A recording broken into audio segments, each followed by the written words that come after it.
দিশা প্ৰথমতে আপোনাক উল্লেখ কৰি ল'ব বিচাৰোঁ যে কংগ্ৰেছ দল বৰ্তমান যি স্থিতিতে নাথাকক কিন্তু গৌৰৱ গগৈ যে দলটোৰ এটা চৰ্চিত নাম বা অসমৰে এটা চৰ্চিত নাম এই কথাটো নুই কৰিব আপুনি এই কাৰণে নোৱাৰে যে কালিৰ দিনটোত গৌৰৱ গগৈ সভাপতি হিচাপে দায়িত্ব অৰ্পণ কৰাৰ পাছতেই দলে আপুনি দেখিব যে কংগ্ৰেছ দলতকৈ বিৰোধী অৰ্থাৎ বৰ্তমানৰ যি শাসক পক্ষ আছে তেওঁলোকেহে বেছি সমালোচনাত লিপ্ত হোৱা পৰিলক্ষিত হৈছে। এই কথাবোৰে কিন্তু বহু কথাৰ ইংগিত দিয়ে। মই সেই কথাবোৰ পাতিবলৈকে বিচাৰিম। এই মুহূৰ্তত মই যোৰহাট জিলাৰ যি কংগ্ৰেছ ভৱন আছে সেই কংগ্ৰেছ ভৱনত তলতে আছোঁ আৰু ইয়াত কেইবাজনো জ্যেষ্ঠ কংগ্ৰেছ নেতা মোৰ লগত উপস্থিত আছে। আৰু দিশা মই আপোনাক উল্লেখ কৰিব বিচাৰোঁ সতীৰ্থ পাৰ্থই যিটো কংগ্ৰেছ ভৱন এই মুহূৰ্তত দেখুৱাইছে বা য'ত আমি যোৰহাটত আছোঁ এই ভৱনটো কিন্তু গৌৰৱ গগৈৰ কাৰণেও বিশেষ আৰু কংগ্ৰেছৰ কাৰণেও বিশেষ। এই কাৰণেই কৈছোঁ যে যোৰহাট লোকসভা সমষ্টিৰ বহুত ৰণকৌশল ৰাজনৈতিক ৰণকৌশল ইয়াতে প্ৰস্তুত হৈছিল আৰু কালি যোৰহাটত গৌৰৱ গগৈ বহি থকা সময়তে এই ভৱনটোতে সেই ভাল খবৰটো আপোনালোকৰ আহিছিল। NK টিভিক মই ধন্যবাদ জ্ঞাপন কৰিছোঁ। আৰু বিশেষকৈ আমাৰ যোৰহাটৰ কাৰণে অতি সুন্দৰ খবৰ সুখবৰ।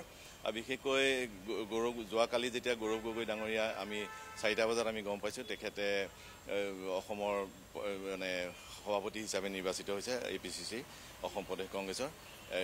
তেতিয়া আমি সকলো যুৱকসকল বা আমাৰ কংগ্ৰেছ কৰ্মীসকল উৎফুল্লিত হৈ পৰিছে। যিহেতু 99 চনত যেতিয়া তৰুণ গগৈদেৱ প্ৰাক্তন মুখ্যমন্ত্ৰী তৰুণ গগৈদেৱ অসমৰ সভাপতি আছিলে প্ৰদেশ কংগ্ৰেছৰ তাৰপিছতে তেখেতে ইয়াত মুখ্যমন্ত্ৰী পদৰ প্ৰাৰ্থী আছিলে। আৰু আমি এইবাৰো আমি আশা ৰাখিছোঁ কালি সৰ্বভাৰতীয় যিজন সম্পাদক KC বেণুগোপালদেৱ সাধাৰণ সম্পাদক তেখেতে কৈছে গৌৰৱ গগৈ হয়তো ফিউচাৰ অসমৰ মুখ্যমন্ত্ৰী পদৰ প্ৰাৰ্থীও হ'ব পাৰে। গতিকে আমি আশা ৰাখিছোঁ তৰুণ গগৈ দেৱক অনুসৰণ কৰি তেখেতে অসমৰ হয়তো মুখ্যমন্ত্ৰী হোৱা আমি আশা কৰি আছোঁ। বিশেষকৈ যোৰহতীয়া ৰাইজে নালাগে আমাৰ উত্তৰ আপাৰ আছামেই হওক বা গোটেই অসমৰ মানুহে গৌৰৱ গগৈক লৈ সপোন দেখিছে আৰু গৌৰৱ গগৈৰ যোগেদি আমি যথেষ্টখিনি আমি আগবাঢ়িব পাৰিম বুলি ভাবিছোঁ।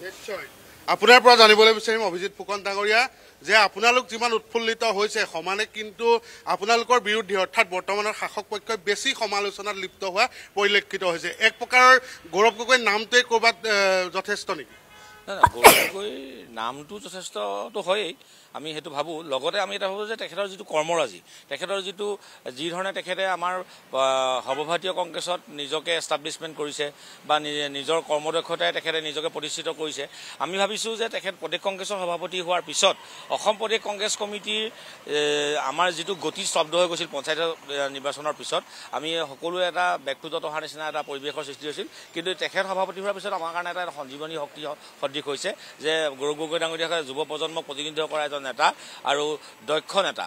তেখেত এতিয়া বৰ্তমান যে আমাৰ প্ৰদেশ কংগ্ৰেছৰ সভাপতি হিচাপে সৰ্বভাৰতীয় কংগ্ৰেছ দলে নিযুক্তি দিছে। এইখিনি আপোনালোকক এটা কথা ক'ব খোজোঁ চাওক পিতৃ পদাংক বুলি যে কয় তেখেত আছিল মুখ্যমন্ত্ৰী হোৱাৰ আগত প্ৰয়াত তৰুণ গগৈদেৱ মুখ্যমন্ত্ৰী হোৱাৰ আগত তেখেত আছিল সৰ্বভাৰতীয় পৰ্যায়ৰ এজন প্ৰতিষ্ঠিত অল ইণ্ডিয়া কংগ্ৰেছ কমিটিৰ তেখেতৰ কাৰ্যনিৰ্বাহ কৰিছিল। লগত তাৰপিছত আহি তেখেত সভাপতি হ'ল তাৰপিছত মুখ্যমন্ত্ৰী হৈছে তাৰ আগত তেখেতো সাংসদ আছিল। ঠিক সেইদৰে গৌৰৱ গগৈ ডাঙৰীয়াই নিজকে মানে আপোনাৰ সভাপতি হোৱাৰ আগত নিজে সাংসদ হিচাপে প্ৰতিষ্ঠিত লগত সৰ্বভাৰতীয় এজন নেতা আকৌ তেখেতকে আমাৰ প্ৰদেশ কংগ্ৰেছৰ এইবাৰ সভাপতিৰ দায়িত্ব দিছে।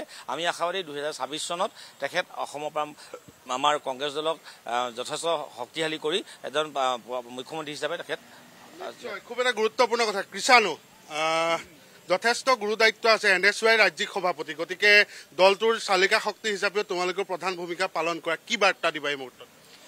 গৌৰৱ গগৈ ডাঙৰীয়াকে প্ৰমুখ্য কৰি যিজন 3জন কাৰ্যকৰী সভাপতি নিযুক্তি দিলে এই 3জনে মই ভাবোঁ যে কংগ্ৰেছ দলৰ নতুন এক গতি প্ৰদান কৰিব আৰু নৱ অসমৰ নিৰ্মাণৰ যি দিগন্ত সূচনা কৰিব। মই ভাবোঁ গৌৰৱ গগৈ ডাঙৰীয়াৰ নেতৃত্বতে অসমত এনে এটা পৰিৱেশ আমি দেখিবলৈ পাম বুলি আমি বিশ্বাসী।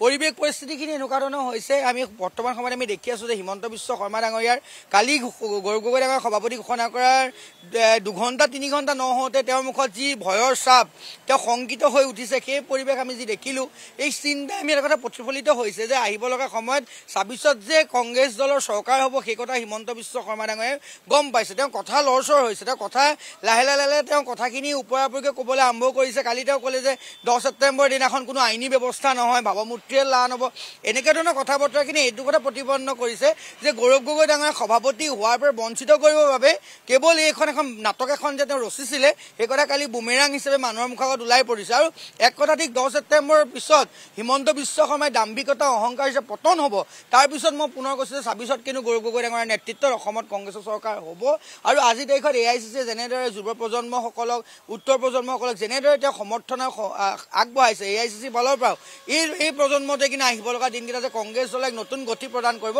সেই কথা আমি নিশ্চিত হৈছোঁ। নিশ্চিত মই দিছা মোক 1 মিনিট সময় দিলে এটা দৃশ্যাংশ দেখুৱাম। পাৰ্থ আগবাঢ়ি আহিব লাগে। এই মুহূৰ্তত কংগ্ৰেছ দলৰ ফালৰ পৰা মিঠাই প্ৰস্তুত কৰা হৈছে আৰু এই মিঠাই খন্তেক সময়ৰ পাছতে বিতৰণ কৰা হ'ব।